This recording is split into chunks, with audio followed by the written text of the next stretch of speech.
This is Group 18, Jonathan Braden, Isaiah Ward, Jacob Garrett, Trinity Hayes, over the incident at Morales Project. The ethical dilemmas presented within the incident at Morales video come as follows. There were 3 major and 3 minor identified. Environmental safety, worker safety, and cutting supply costs being the major 3. Each of them has their own aspect within the NSPE that can be cited and is cited as shown. Same goes with the minor 3, insider buying, corporate espionage, and rival buyout. My personal, most critical to least critical, is as shown: environmental safety, worker safety, cutting supply costs, insider buying, corporate espionage, and rival buyout.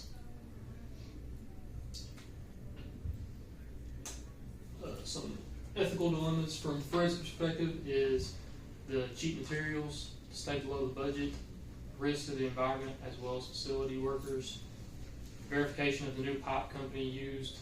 When they introduced it, they didn't really talk about it, they just hoped that it was good. Mm-hmm. The use of the cheaper tech instead of what they knew was good, not enough planning went into it, and the guidelines, principles, and sources to consider, making his concerns known to his peers about potential health and safety risk, potential seeking involvement of higher management of his concerns, and seeking employment at the company that aligns better with his moral and ethical standpoint.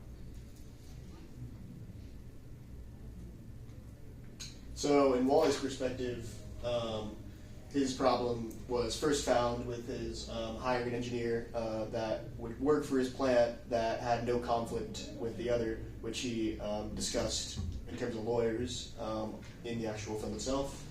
And then he had to address different regulations of different countries, including Mexico and talks with France, and decide just what he was going to do. And that was especially important when it came to the water supply and the leakage of toxic waste that could happen there. So he had to address that in comparison to the money that he had to apply for. That goes with the costs. There was a 20% cut that he had to meet, but to save money, he also had to he had to listen to his employer, listen to his workers, and see just how he could keep them safe and everything coherent. And there was another small thing, which was just naming the product, which also described through lawyers.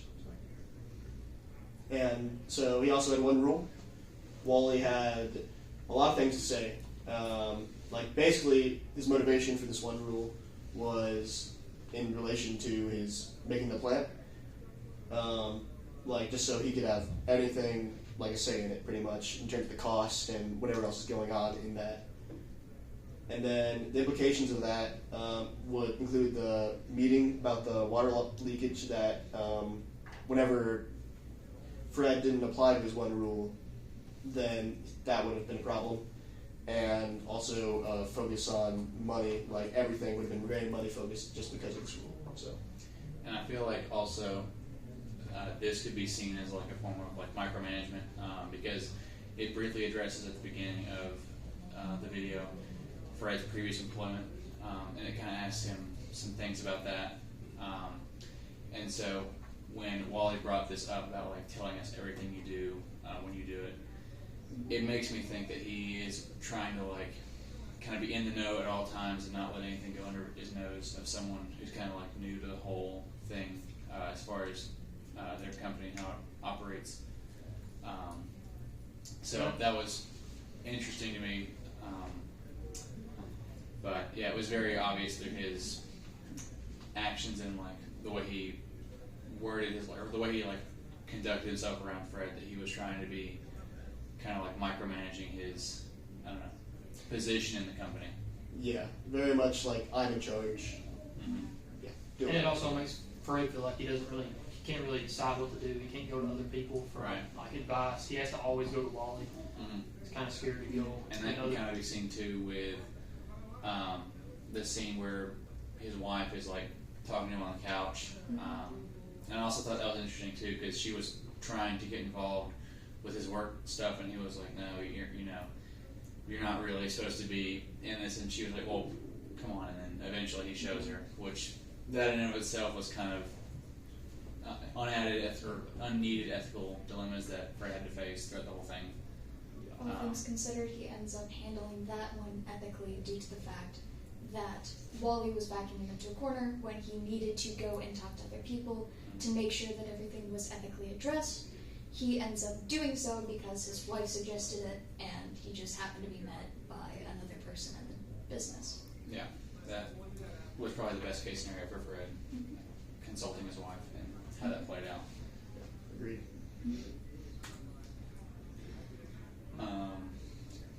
that. As far as the responsibility perspective, the way I see this is basically it's taking Fred's perspective and Wally's perspective and kind of finding a happy medium or overlap.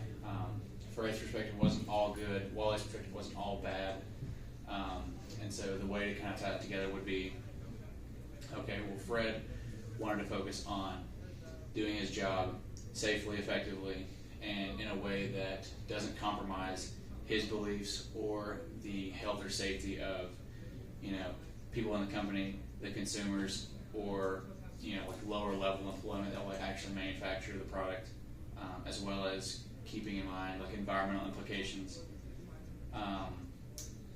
So that was kind of his take on it. Wally's was, okay, I'm trying to do what is best for me, myself, and I. His main motive, it seemed to be, was ensuring to get a product out that would be better than the competition in the fastest way possible, spending the least amount of money, and just ensuring that he can get his bonus. Ensuring that the market and the money brought in are the priority, whereas Fred's was the work and the workers. As seen by like him going to the plant as well. Mm-hmm.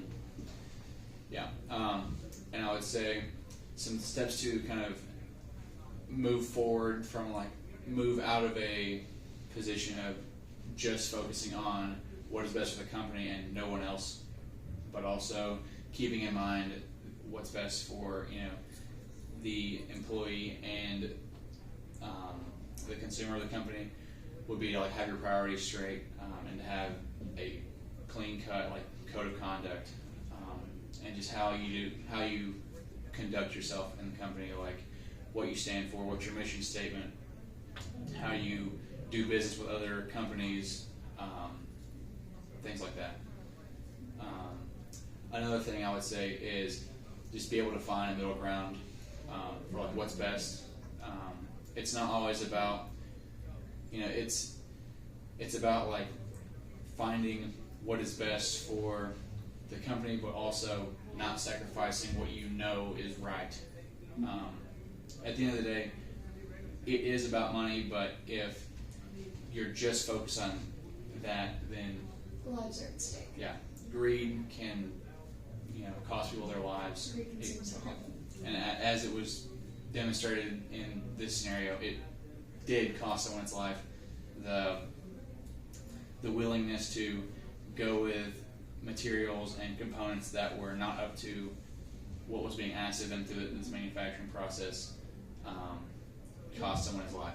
So It did not pass the threshold as it did not pass the brittle tests as they had put it within an applicable threshold for when everything was doubled. It should have been changed then and there when everything was doubled, but Yeah, and you could see at the end, Fred was wanting to be more responsible whenever he had to sign away, but he was kind of pressured into, he was pressured into keeping it, and it cost someone their life. right, because they were trying to convince him that, we'll fix it later on down the road, it's not that big a deal, it'll be okay, but it ended up backfiring. Yeah, and I think it's interesting too in the film, how whenever he finally does, at the end he's kind of celebrating, but then they get the call and it's they see That horror settles in. the responsibility of their actions. So. The consequences of their actions. one thing that I also think is very interesting is the lack of just unseriousness, because when they go to the plant and he was when he sees the leakage on the floor and he asks him how many batches have gone through, and he was I think he said 20, so not a lot at all. And 38 test batches. yeah, and he was well, just keep your eye.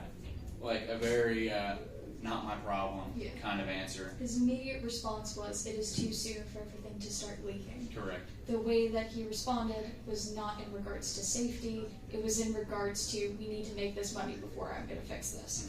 Yeah, and they found out that they were going to have to use double the heat to get the Mm-hmm. mixture that they wanted, but then they didn't change They anything. simply said double. Yeah, they didn't change anything. They Yeah. just They put a lot on the maintenance as well. Yeah. They were hoping that the maintenance would come through and fix their problems. Nope. Instead of making sure they had a sound process to manufacture the part, they're trying to make they were trying to make the formula correct without making the manufacturing process correct first, and it ended up costing them. So that's kind of what you get when you cut corners in cost and time deadlines.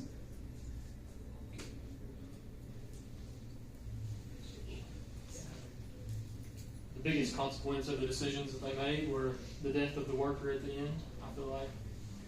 And all the lawsuits that could come, that would be a major problem for the company. They would lose a lot of money, which is what they was trying to save the entire time, it seemed like. So, Extensive ones include things like the plant shutting down and loss of profits as a result of the death and the poor systems used, the inadequate control systems, the inadequate couples, stuff like that.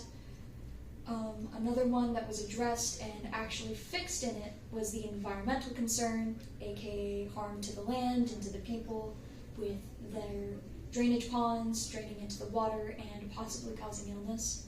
They had addressed that one, which was good to see, and it shows an actual way that you should address these but they things. still had leakage inside the plant. Yep, And, and they didn't address that. yeah. Yeah, and they also briefly mentioned like what to do with like the evaporative emissions from like the actual process. So it was a step in the right direction, but it was too little, too late. Yep. Ultimately, Really just didn't have enough planning, didn't think about it hard enough. They just tried to get it out as fast as possible. yeah. Pretty much. And that has been the Group 18 incident at Morales video analysis. When we got to like slide 3 and I saw we were at